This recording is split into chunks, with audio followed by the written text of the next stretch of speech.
Okay, so yesterday lang yun, the bill on the decriminalization of cyber libel was also referred to this committee, because when we decriminalize libel, the entire libel, I share the opinion that even cyber libel is also decriminalized. Okay? Siguro, we don't need to discuss the bills one at a time because they're all related or interrelated. So We support the moves to decriminalize libel, just like all of the other media organizations. We think the current libel law can be used to suppress the freedom of the press, and also we think that it can be used to intimidate journalists, and it could also prevent us from doing our duty to the public. So basically, we support. In the case of the bill filed by Senator Onasan, there are now 11 bills filed by 8 senators that propose to decriminalize libel. It is in truth criminal libel an encumbrance and a clear and present danger to the full exercise of free speech, press freedom, and freedom of expression. Criminal libel is a restraint of law that has been with us for 84 years, or since the revised penal code passed in 1930. It was a colonial edict that predated the birth of the Philippine Republic. The bills which you seek now to see pass will correct a law that in text and practice also mock the guarantees of Article 3, Section 4 of the Philippine Constitution, that declares that no law shall be passed abridging the freedom of speech and of the press and of the right of the people to peaceably assemble for it. Now, why do I like to look at Aves de Rapiña as a case in point here? The Philippines' first libel suit had tackled that early on corruption in high office, mining and the extraction of natural resources, abuse of indigenous peoples, and collusive bidding and public contracts riddled with kickbacks, the very same issues that bedevil governance and development in the country to this day, the staple of a free press. Of course, the truth is politicians and the powerful make up the state or dominate the state. So why should the state now file suit against journalists who expose wrongdoing in the state or any of its entities on behalf of its fellow powerful politicians? Penal code. I don't even know if television was as omnipresent as it was today, no? So, and definitely, one thing I'm sure of is there was no internet, no? So, when the main source of information was the printed word. So, matagal talaga eh. So, pag may lumabas na masama na nakasulat, the damages can set in before someone has a chance to reply.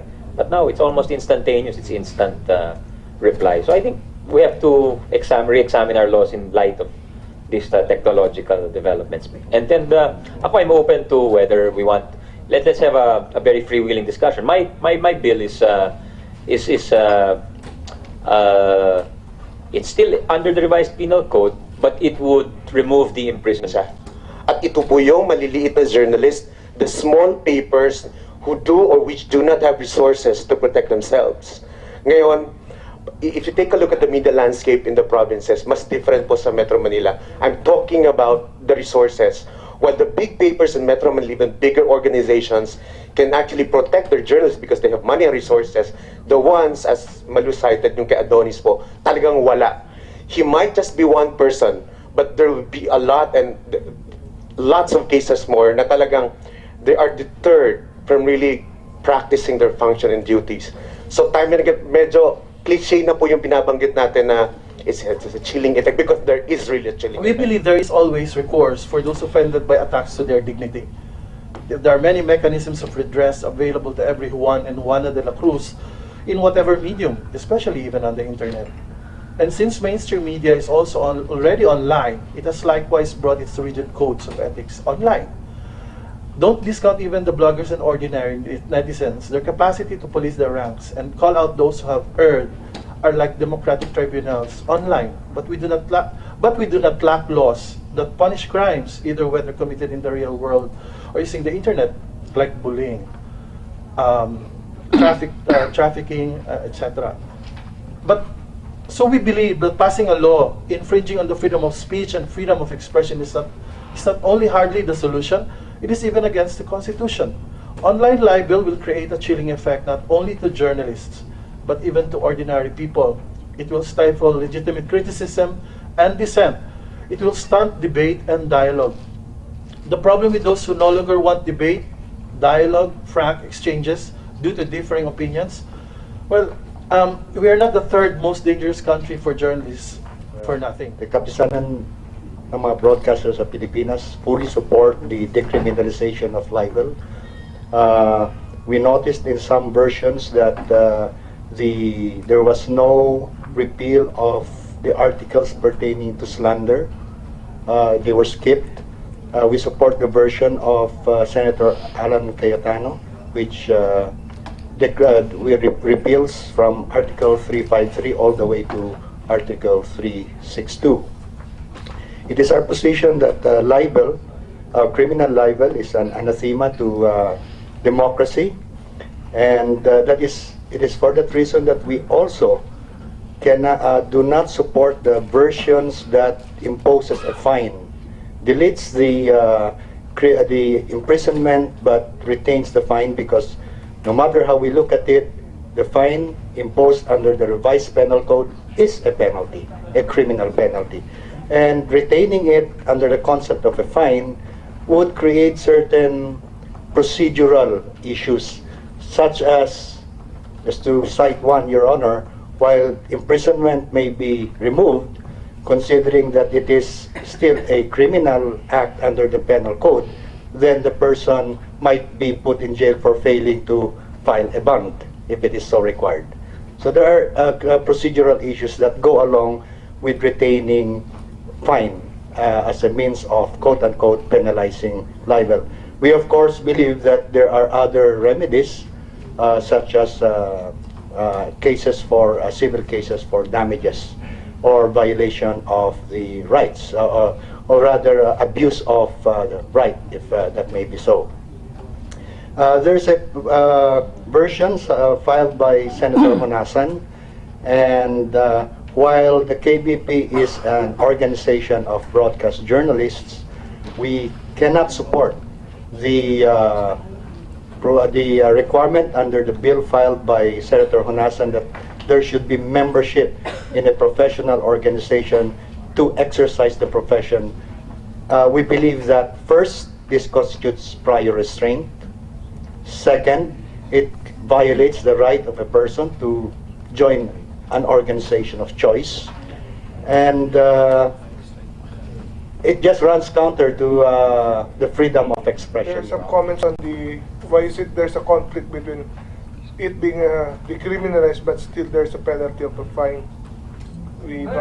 Hindi nga. That's why the bill of Senator Angara does not decriminalize. Fine lang. Removes the imprisonment. It's important to look at the possibilities that we may be proscribing also the conduct of our citizens to express themselves freely on the internet, because we're looking at libel as something we have to impose on everyone else. I don't think our children wanted to, just be critical of every politician in this country when they make a comment. That would be good citizenship to me. That is not libel. The internet is a rocket science to all of us, to most of us to this day. I think a careful study of how it works as a platform, as a technology, as a mode of communication and mode of engagement with the world, we should actually celebrate the freedom that it assures for all our citizens to express themselves there. But also take notice that online media newsrooms are a different thing altogether. So I think those fine prints of maybe the Cybercrime Prevention Act authors thought that Facebook is all of the web. It's characteristic of permanence. Okay, once you post it, once you put it in the internet, it's permanent, and then it's searchable. So even if it's not an online media organization, it's a private person. But if you search about this person and there is a libelous statement against that person posted by a private person, it will be reported by the search, and hence somebody else will be able to read the libelous posting against a person. So I think that is a problem. If we decriminalize libel, won't this lead now to irresponsibility? The currency of a good journalist is his credibility. if he loses his credibility because of irresponsible journalism, his writings or his broadcast or anything he puts even in the internet would mean nothing to anybody. That's the self-correcting, and that's the pride of a true journalist, the credibility. So even if you do a search, you can see how many hits an irresponsible statement would have. And you'll realize that it means nothing, and if it means nothing to a lot of people, it does not cause any damage, real damage.